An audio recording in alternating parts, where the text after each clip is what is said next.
আজ মাহফিলে চলে আসলাম। আসার পর কি কি করলাম, মাহফিল আর কত মজা করলাম আজকের এই ভিডিওতে আপনাদেরকে দেখাবো। তো অবশেষে আমি ঘর থেকে বের হয়ে মাহফিলের উদ্দেশ্যে চলে গেলাম।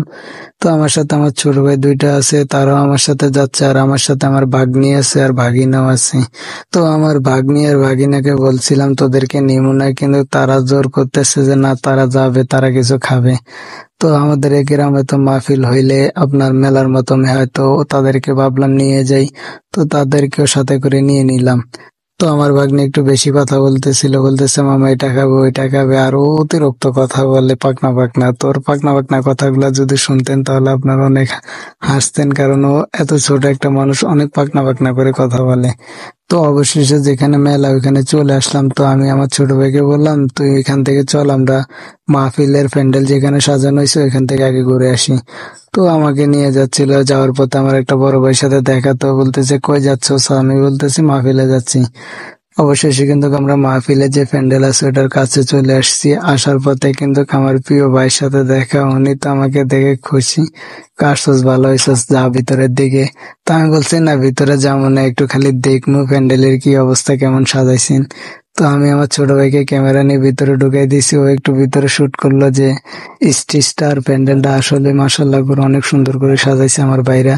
তো আমি ভাবলাম দেখি গ্যারেজটা কোথায়, যে গাড়ির পার্কিং করবে, যে ভ্যান বা রিক্সা এগুলো আসবে, এগুলা পার্কিং কোথায় করবে, বা হুন্ডা টুন্ডা যেগুলো আসবে। তো পার্কিং দেখার উদ্দেশ্যে বেরিয়ে গেলাম। তো আসার পরে এখানে দেখলাম যে এটা পার্কিং ছিল। তো এই পার্কিংটা আসলে এখানে গাছ গোছালি, আর পার্কিংটা তো বড় না, কারণ এখানে আবার এরিয়া কোনো নাই যে পার্কিং বানাবে। তো এটা হচ্ছে যে ডাক্তার বাড়ি। তো এই ডাক্তার বাড়ির এখানে কিন্তু আমাদের যে হুজুর আসবে ওনাদেরকে এখানে খাওয়া দাওয়া থাকার ব্যবস্থা এখানে করবে। তো আমরা রওনা দিলাম আবারও মেলার উদ্দেশ্যে। আর এখানে যাওয়ার পথে আমার চাচাতো ভাইদের সাথে দেখা, তারা দেখে তো অনেক খুশি, তো আমিও তাদেরকে দেখে অনেক খুশি হলাম।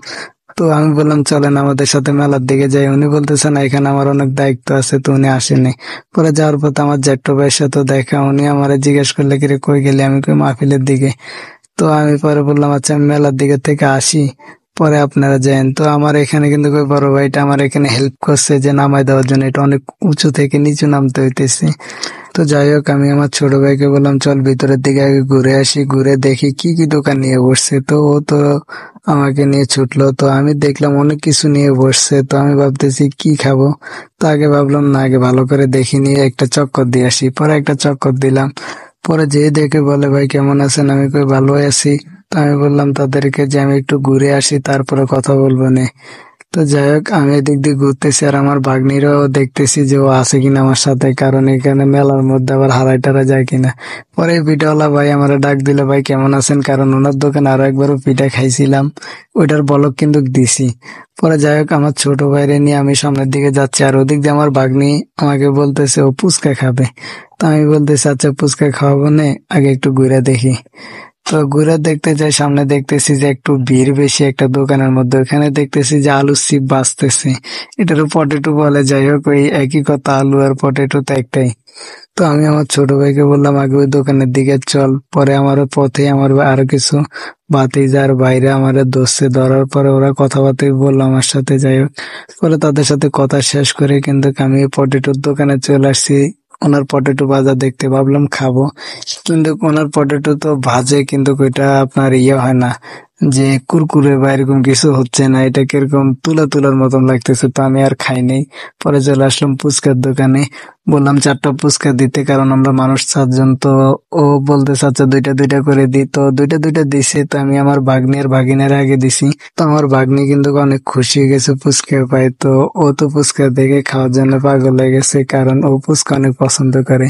তো খালি আমার দিকে তাকায় আর একটা করে হাসি দেয় আর একটা করে গিলে।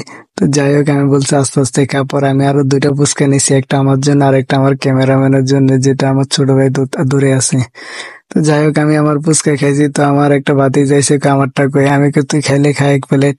তো ওখানে 1 প্লেট খাবো না, একটা খাবো। তো ও একটা নিয়ে চলে গেল। তো অবশেষে আমাদের ফুচকা খাওয়া হয়ে গেছে। পরে বিলটা দিয়ে আরো টাকা ফেরত নিয়ে নিচ্ছি। আর ভিডিওটা তো অনেক লং হয়েছে, এটা আপনারাও জানেন, তো এটা স্কিপ করাইছে। পরে চলে আসলাম পেয়ারা ভর্তা খাওয়ার জন্য।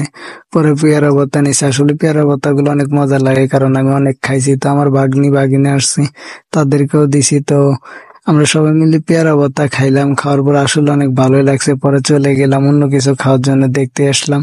পরে দেখি চিংড়ি মাছের বড়া, কারণ চিংড়ি মাছের বড়াগুলো গরম গরম ভালো লাগে, আমি আরো খাইছি। তো আমরা 4টা নিছি, নিয়ে যাই চিংড়ি মাছের বড়াও খাইলাম। তো চিংড়ি মাছের বড়া খাওয়ার পরে আমি তাদেরকে বললাম চল তোদেরকে বাসায় দিয়ে আসি। আমার বাগিনা উঠে বললো না আমি বাসায় যাবো না। পরে আমি ভাবলাম ও না গেলে নাই, তাকেও পরও যাইতে পারবে। পরে আমি আমার বাগনিরে দিয়ে আসার জন্য বাসায় চলে গেছি।